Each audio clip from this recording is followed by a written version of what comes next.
बता दें कि दिल्ली एनसीआर में इस समय काफ़ी भयंकर जाम लगा है। अलग अलग तस्वीरें हम लगातार पिछले 1 घंटे से आपको दिखा रहे हैं और ये हालत इसलिए हुई क्योंकि दिल्ली एनसीआर के ज़्यादातर इलाकों में धुआंधार बारिश आज हुई है। और बारिश के बाद दिल्ली की स्थिति क्या होती है ये तो आप जानते ही हैं। बारिश का साइड इफेक्ट जल भराव के रूप में सामने आता है और जब बारिश थमती है तो सड़कों पर इतना पानी आ चुका होता है कि वहां पर गाड़ियों के तो चलने की जगह छोड़ दीजिए, इंसानों का चलना मुश्किल हो जाता है। इन तस्वीरों में आप देख सकते हैं एक तरफ जाम लगा है और दूसरी तरफ पानी में लोग फंसे हुए हैं। कहीं टखनों तक पानी है, कहीं घुटनों तक पानी है और कहीं पर पानी की वजह से इमारतें धराशायी हुई हैं और उसकी वजह से लोगों को खासी दिक्कतों का सामना करना पड़ रहा है। आपको बताएं दिल्ली के अलग अलग इलाकों में, चाहे वो दिल्ली के इलाके हों, जो दिल्ली के एंट्री पॉइंट्स हैं, एग्जिट पॉइंट्स हैं, वहाँ पर भयंकर जाम लगा हुआ है। गाड़ियाँ रास्तों में जहाँ तहाँ फंसी हुई हैं, कहीं गाड़ियाँ रुक गई हैं, गाड़ियों के रुकने के कारण और परेशानी हो रही है, कहीं लोग घंटों से जाम में खड़े हैं। इस तस्वीर को देखकर आप अंदाज़ा लगा सकते हैं कि कितना भयंकर ट्रैफिक जाम इस समय दिल्ली के अलग अलग हिस्सों में लगा हुआ है। जहां तक नज़र जाती है वहां तक बस जाम की ही तस्वीर नज़र आती है।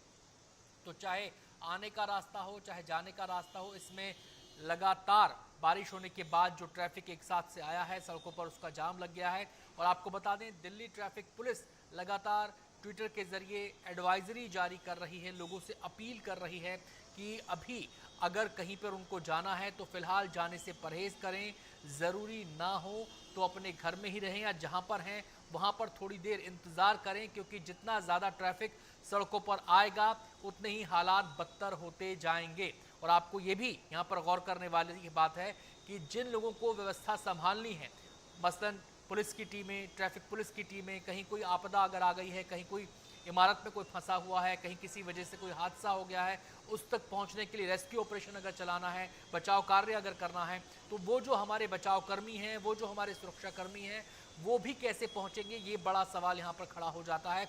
और इन लबालब पानी से भरी सड़कों को आप देख सकते हैं। आपको ध्यान होगा 2 दिन पहले ओल्ड राजेंद्र नगर में कोचिंग में हादसा हुआ था, उसके बाद से लगातार सवाल उठ रहे थे और उस घटना ने एक जो तस्वीर दिल्ली के सामने पेश की कि ऐसा हादसा कहीं भी कभी भी किसी भी जगह पेश आ सकता है।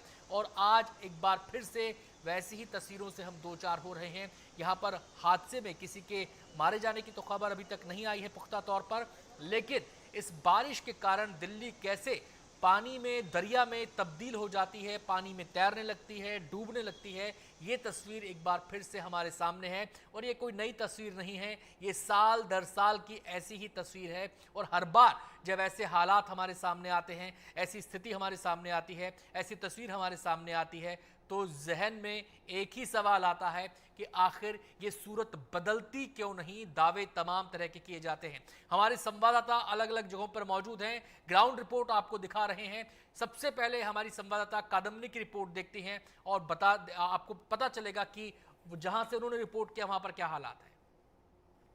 बारिश लगातार हुई जा रही है और ये मैं ठीक प्रगति मैदान जो है वहाँ पर हूँ।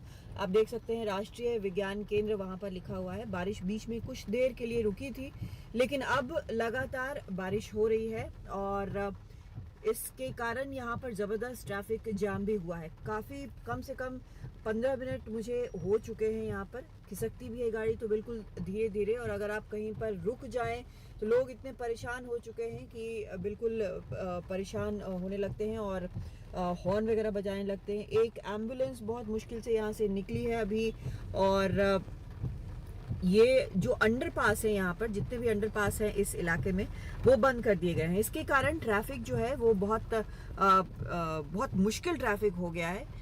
बारिश एक बार फिर से शुरू हो गई है और ये बारिश जो है और ज़्यादा मुश्किल यहाँ पर खड़ी कर रही है, क्योंकि पिछले कुछ इलाकों में जहाँ पर से निकले हैं वहाँ पर पानी लगातार जमा हो रहा है और इस पानी के जमा होने के कारण गाड़ियाँ जो हैं एक तरफ होके चल रही हैं, क्योंकि अगर गाड़ी ज़रा भी नीचे है, पानी उसमें चला जाता है तो फिर वो मुश्किल होगी, गाड़ी ख़राब होगी वहाँ पर। इस डर से लोग रोड के जो साइड में है जहाँ पर उनको पानी ज़रा कम दिखता है उस हिसाब से वो चला रहे हैं, लेकिन मुश्किल अभी भी है और बारिश एक बार फिर से शुरू होने से हालात मुश्किल और हो सकते हैं।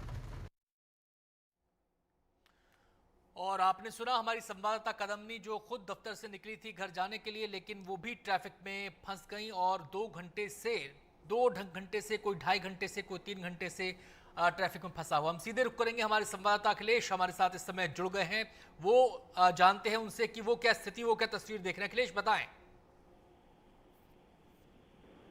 8 बजे ऑफिस से निकला हूं और अभी तक घर नहीं पहुंच पाया हूं। घर ज्यादा दूर नहीं था और गूगल के हिसाब से करीब 30-35 मिनट ही लग रहे थे, लेकिन जब रास्ते पे निकले हैं तो एक के बाद एक जो है रास्ते डाइवर्ट होते गए, क्योंकि हर जगह ट्रैफिक जाम था। जबरदस्त बारिश, तेज बारिश जो है हर जगह पूरे नोएडा, ग्रेटर नोएडा, इस पूरे इलाके में हो रही है। और यहाँ पर इसी कारण एक जो है कई जगह पर बड़ी गाड़ियां जो है फंसी हुई हैं, ट्रैफिक जाम हो रहा है। और यही कारण है कि अभी तक मतलब आप सोचिए कि 2 घंटे करीब होने में आया है, लेकिन मैं घर नहीं पहुंच पाया हूं।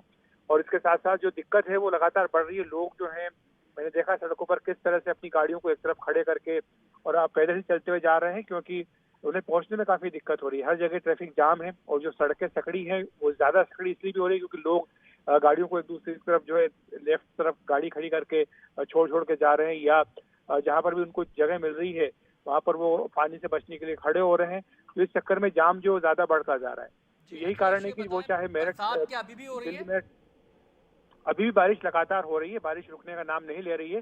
हालांकि बारिश जो थोड़ी देर पहले काफी तेज थी, अब उतनी तेज बारिश नहीं है, लेकिन बारिश अब भी लगातार बूंदाबांदी अब शक्ल उसने ले ली है। लेकिन काफी देर पहले जो है वो बिल्कुल मूसलाधार बारिश हो रही थी और यही कारण है कि सड़कों पर सब दूर पानी भरा हुआ है। खासतौर से जो लेफ्ट सड़क का हिस्सा अगर आप देखेंगे तो वहां पर पानी ज्यादा है और यही कारण है कि सबसे ज्यादा जाम जो है, क्योंकि सड़कें जो है सकड़ी हो जाती है इस तरह से, तो गाड़ियां उसमें पानी में लेकर के लोग नहीं जाना चाहते हैं, तो फिर वो जाम जो है लगातार बढ़ता जाता है। दूसरी समस्या ये भी आ रही है कि लोग जो है वो गाड़ियां अखिलेश आते हैं आपके पास। इस बीच हमारे साथ अरविंद कुमार भी जुड़ गए हैं, इन पूरे हालात को लेकर उनका क्या कहना है उनसे जानते हैं। अरविंद जी बताएं। जी नमस्कार, मैं डॉक्टर अरविंद हूँ। मैं गुड़गांव से एमजी रोड से होता हुआ आ रहा था। मैंने 7:15 बजे के करीब जो छतरपुर मंदिर वाला रेड लाइट है उसे क्रॉस किया था और उसके थोड़ा सा आगे 7:20 के करीब ट्रैफिक रुक गया और तब से लेकर के करीब 2.25 घंटे से ऊपर हो गए हैं और हम उसी जगह पे खड़े हुए हैं। चारों तरफ सब लोग उतर के खड़े हैं। किसी को यही नहीं मालूम कि ट्रैफिक खुलेगा या सुबह तक हम यहीं खड़े रहेंगे, कोई आइडिया नहीं है। हम छतरपुर मंदिर वाली रेड लाइट और अंधेरिया मोड़ के बीच के पैच में हैं, जहां पर करीब 3 घंटे से हम एक ही जगह पे खड़े हुए हैं। जी डॉक्टर अरविंद, ये बताएं कि आप यहाँ पर कोई किसी पुलिसकर्मी को, किसी ट्रैफिक पुलिसकर्मी को आप देख पा रहे हैं जो व्यवस्थाओं को संभालने की कोशिश कर रहा हो? नहीं, दूर दूर तक सिर्फ मुझे मोटरसाइकिल्स मतलब अब तो ये स्थिति हो गई है कि अगर कुछ लोग ऑटो से उतर रहे हैं तो उनको पैदल चलने तक की जगह नहीं है। 1-1 स्क्वायर मिलीमीटर जगह जो है वो मोटरसाइकिल्स, गाड़ियां इन सब ने घेर ली है। पैदल भी लोग अब नहीं चल पा रहे हैं और कोई किसी तरह का, हमें तो कोई पिछले 3 घंटे से हम यही उतर के बाहर लोगों से पूछ रहे हैं कि क्या आगे से कोई न्यूज आ रही है कि सड़क धंस गई है, क्या हो गया है, कब तक हम रहेंगे यहाँ। किसी को कोई आइडिया नहीं है कि हम, हो सकता है हम सुबह तक यहीं खड़े रहें। जी डॉक्टर अरविंद, जैसे हालात आप देख रहे हैं दिवाली के बारिश के मौके पर हर बार दिल्ली में पानी भरता है, क्या ऐसे हालात से पहले भी आप कभी 2-4 हुए? नहीं, इतनी देर तक फंसने का मिसफॉर्चून तो पहले कभी नहीं हुआ था। 3 घंटे रोड पर अपनी वाइफ के साथ मैं गाड़ी में एक ही जगह पे खड़ा हुआ हूँ, ऐसा तो पहली बार हुआ है। हाँ, आधा घंटा 1 घंटा जरूर हुआ था, बट 3 घंटे और 3 घंटे से ज्यादा इंपॉर्टेंट ये है कि मुझे ये नहीं मालूम कि मैं सुबह तक भी यहाँ से निकलूंगा कि नहीं, बिकॉज किसी को कुछ आइडिया ही नहीं है कि आगे कहाँ पर ट्रैफिक रुका है, क्यों रुका है और ये खुलेगा या नहीं खुलेगा। सुबह तक नहीं खुलेगा, शायद हम, हो सकता है सुबह तक यहीं खड़े रहें। मेरा आखिरी सवाल डॉक्टर अरविंद आपसे, ये जो पानी की स्थिति आप देख पा रहे हैं, अंदाजन कितना पानी सड़क पर भरा होगा? जिस समय हम लोग यहाँ गाड़ी रुकी थी उस समय काफी तेज बारिश हुई थी और ऑलमोस्ट नी डीप पानी सड़क के ऊपर था, बट फॉर्चुनेटली पिछले 1-1.25 घंटे से बारिश रुक गई है तो वो पानी धीरे धीरे कम हो गया है, लेकिन ट्रैफिक 3 घंटे से वहीं का वहीं रुका हुआ है। बहुत बहुत शुक्रिया डॉक्टर अरविंद हमारे साथ बातचीत करने के लिए और जिस समस्या का आप सामना कर रहे हैं उसको साझा करने के लिए।